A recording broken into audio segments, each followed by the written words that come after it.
अस्सलाम वालेकुम जी, ਸਭ ਦਾ ਵਾਮ ਵੈਲਕਮ ਮੇਰੇ ਚੈਨਲ ਤੇ।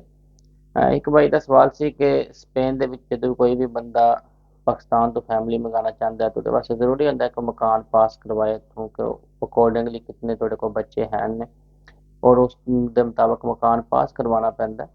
ਤੇ ਉਹਨਾਂ ਦਾ ਸਵਾਲ ਸੀ ਕਿ ਮਕਾਨ ਪਾਸ ਕਰਵਾਉਣ ਤੋਂ ਬਾਅਦ ਉਹ ਜਿਹੜੇ ਪੇਪਰ ਮਿਲਦੇ ਨੇ, ਇਨਫੋਰਮੇ ਮਿਲਦੇ ਨੇ, ਉਹ ਕਿਤਨੇ ਟਾਈਮ ਤੱਕ ਵੈਲਿਡ ਹੁੰਦੇ ਨੇ। ਇਹ ਬੇਸਿਕਲੀ ਸਵਾਲ ਇਸ ਵਾਸਤੇ ਹੁੰਦਾ ਹੈ ਕਿ ਬਾਅਦ ਦਫਾ ਇਨਸਾਨ ਰਿਕੁਆਇਰਮੈਂਟ ਪੂਰੀ ਨਹੀਂ ਕਰ ਸਕਦਾ ਹੈ, ਜਿਹਦੀ ਬੇਸ ਤੇ ਪੇਪਰ ਜਮ੍ਹਾਂ ਕਰਵਾਉਣੇ ਨੇ ਲੇਟ ਹੋ ਜਾਂਦਾ ਹੈ, ਤੇ ਫਿਰ ਉਹਦੀ ਵੀ ਇੱਕ ਡੇਟ ਹੁੰਦੀ ਹੈ। ਇਹ ਨਹੀਂ ਹੁੰਦਾ ਕਿ ਇੱਕ ਮਕਾਨ ਪਾਸ ਹੋ ਗਿਆ ਤੇ ਉਹ ਸਦਾ ਵਾਸਤੇ ਰਹਿੰਦਾ ਹੈ। ਜਿਹੜੇ ਨਵੇਂ ਸੁਣਨ ਵਾਲੇ ਨੇ ਉਹਨਾਂ ਨੂੰ ਵੀ ਪਤਾ ਹੀ ਹੋਣਾ ਚਾਹੀਦਾ ਕਿ ਸਪੇਨ ਦੇ ਵਿੱਚ ਜਦੋਂ ਕੋਈ ਵੀ ਬੰਦੇ ਕੋਲ ਨੂੰ ਡਾਕੂਮੈਂਟਸ ਮਿਲਦੇ ਨੇ ਤਾਂ ਸਾਲ ਤੋਂ ਬਾਅਦ ਲੀਗਲ ਰਹਿਣ ਤੋਂ ਬਾਅਦ ਆਪਣੀ ਫੈਮਿਲੀ ਪਾਕਿਸਤਾਨ ਤੋਂ ਅਪਲਾਈ ਕਰ ਸਕਦਾ ਹੈ। ਔਰ ਅਪਲਾਈ ਕਰਨ ਵਾਸਤੇ ਹੋਰ ਰਿਕੁਆਇਰਮੈਂਟ, ਜਿਸ ਤਰ੍ਹਾਂ ਕਈ ਰਿਕੁਆਇਰਮੈਂਟ ਨੇ, ਕਈ ਬੰਦਿਆਂ ਨੂੰ ਇਹ ਵੀ ਨਹੀਂ ਪਤਾ ਕਿ ਕਿੰਨੀ ਜ਼ਿਆਦਾ ਰਿਕੁਆਇਰਮੈਂਟ ਹੁੰਦੀਆਂ ਨੇ। ਉਹ ਸਾਰੀਆਂ ਪੂਰੀਆਂ ਕਰਨ ਤੋਂ ਬਾਅਦ ਮਕਾਨ ਪਾਸ ਕਰਵਾਉਣਾ ਹੁੰਦਾ, ਮਤਲਬ ਉਹਨਾਂ ਨੂੰ ਦੱਸਣਾ ਹੁੰਦਾ ਕਿ ਅਸੀਂ ਇਹ ਮੇਰੇ ਕੋਲ ਫਾਈਨੈਂਸ਼ੀਅਲ ਡਾਕੂਮੈਂਟਸ ਨਹੀਂ, ਔਰ ਇਹ ਮੇਰੇ ਮਕਾਨ ਦੇ ਡਾਕੂਮੈਂਟ ਨਹੀਂ, ਯਾਨੀ ਕਿ ਮੇਰੇ ਕੋਲ ਮਕਾਨ ਹੈ ਵੀ ਔਰ ਮੈਂ ਔਰ ਮਕਾਨ ਸਿਰਫ ਨਾਰਮਲ ਹੈ ਨਹੀਂ, ਜਿतने ਬੰਦੇ ਆ ਕੇ ਰਹਿਣਗੇ ਉਹਨਾਂ ਵਾਸਤੇ ਮਕਾਨ ਮੌਜੂਦ ਹੈ। ਔਰ ਨਾ ਸਿਰਫ ਮੌਜੂਦ ਹੈ ਬਲਕਿ ਉਹ ਰਹਿਣ ਦੇ ਵੀ ਕਾਬਲ ਹੈ। ਉਹ ਫਿਰ ਇੱਥੇ ਇੱਕ ਯੂਨਟਾਮੈਂਟ ਦਾ ਦਫ਼ਤਰ ਹੁੰਦਾ, ਉੱਥੇ ਜਾ ਕੇ ਇਨਫੋਰਮ ਅਪਲਾਈ ਕਰੀ ਦੇਣੇ।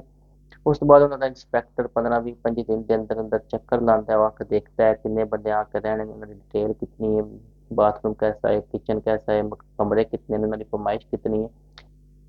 ਔਰ ਇਹ ਵੀ ਬੜੀ ਵੱਡੀ ਮਿੱਥ ਹੈ ਕਿ ਕਿਤਨੇ ਬੰਦੇ ਇੱਕ ਕਮਰੇ 'ਚ ਰਹਿ ਸਕਦੇ ਨੇ। ਅਗਰ ਤੇ ਬਾਅਦ ਬੰਦੇ ਨੇ ਦੋ ਦਾ ਅੰਦਾਜ਼ਾ ਲਾਇਆ ਹੁੰਦਾ, ਦੋ ਮੰਜੀਆਂ ਰਹਿ ਜਾਣਾ, ਬਾਅਦ ਨੇ ਤਿੰਨ ਦਾ ਅੰਦਾਜ਼ਾ ਲਾਇਆ ਹੁੰਦਾ। ਅਗਰ ਤੇ 5 ਮੀਟਰ ਤੋਂ ਮਿਨੀਮਮ ਕਮਰਾ ਜਿਹੜਾ ਉਹਦੇ 5 ਮੀਟਰ ਤੋਂ ਜ਼ਿਆਦਾ ਹੈ ਵੇ ਤੇ ਫਿਰ ਉਹਦੇ 'ਚ ਇੱਕ ਬੰਦਾ ਰਹਿ ਸਕਦਾ ਹੈ। 5 ਮੀਟਰ ਸਿਕਿਉਰ, ਠੀਕ ਹੋ ਗਿਆ।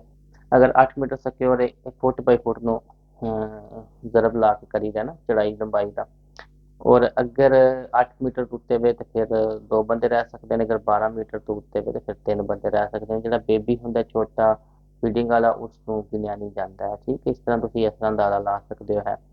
ਔਰ ਜਦੋਂ ਤੁਹਾਨੂੰ ਉਹ ਦੇਖ ਲੈਂਦਾ, ਚੈੱਕ ਕਰ ਲੈਂਦਾ ਹੈ, ਤੇ ਉਸ ਤੋਂ ਬਾਅਦ ਉਹ ਇਹ ਵੀ ਬੜੇ ਸਵਾਲ ਆਉਂਦੇ ਨੇ ਕਿ ਕਿੰਨੇ ਅਰਸੇ ਬਾਅਦ ਇਨਫੋਰਮੇਸ਼ਨ ਲੱਭ ਜਾਂਦੇ ਨੇ। ਡਿਪੈਂਡ ਕਰਦਾ ਨਾਰਮਲੀ 30 ਦਿਨਾਂ ਬਾਅਦ, 1 ਮਹੀਨੇ ਬਾਅਦ ਤੁਸੀਂ ਉਹ ਦੇ ਹੀ ਦੇਣੇ ਚਾਹੀਦੇ ਨੇ, ਲੇਕਿਨ ਬਾਅਦ ਵੱਡੇ ਸ਼ਹਿਰਾਂ 'ਚ ਲੇਟ ਹੋ ਜਾਂਦਾ ਹੈ। ਛੋਟੇ ਸ਼ਹਿਰਾਂ 'ਚ ਬੜੀ ਜਲਦੀ ਲੱਭ ਜਾਂਦੇ ਨੇ ਹੈ। ਔਰ ਬਾਅਦ ਦਫਾ 45 ਦਿਨ ਵੀ ਲੱਗ ਜਾਂਦੇ ਨੇ, 30 35 40 45 ਦਿਨ ਆਮ ਇਹਨਾਂ ਦਿਨਾਂ 'ਚ ਲੱਭ ਜਾਂਦੇ ਨੇ। ਇਨਫੋਰਮੇ ਵੈਲਿਡ ਕਿਸ ਤਰ੍ਹਾਂ ਹੁੰਦੇ ਨੇ ਹੈ, ਕਿੰਨੇ ਟਾਈਮ ਵਾਸਤੇ ਹੁੰਦੇ ਨੇ, ਉਹਦੇ ਵਾਸਤੇ ਇਹ ਹੀ ਹੈ ਕਿ 3 ਮਹੀਨੇ 10 ਦਿਨ ਵੈਲਿਡ ਹੋਣਗੇ ਜਿਸ ਡੇਟ ਨੂੰ ਤੁਹਾਨੂੰ ਇਨਫੋਰਮੇ ਲੱਭਣਗੇ, ਠੀਕ ਹੈ। ਉਸ ਡੇਟ ਤੋਂ ਬਾਅਦ 3 ਮਹੀਨੇ ਔਰ 10 ਦਿਨ ਤੁਸੀਂ ਕਾਊਂਟ ਕਰਨੇ ਨੇ, ਉਹਦੀ ਵੈਲਿਡਿਟੀ ਹੋਵੇਗੀ। ਬਹੁਤ ਸ਼ੁਕਰੀਆ, ਥੈਂਕ ਯੂ।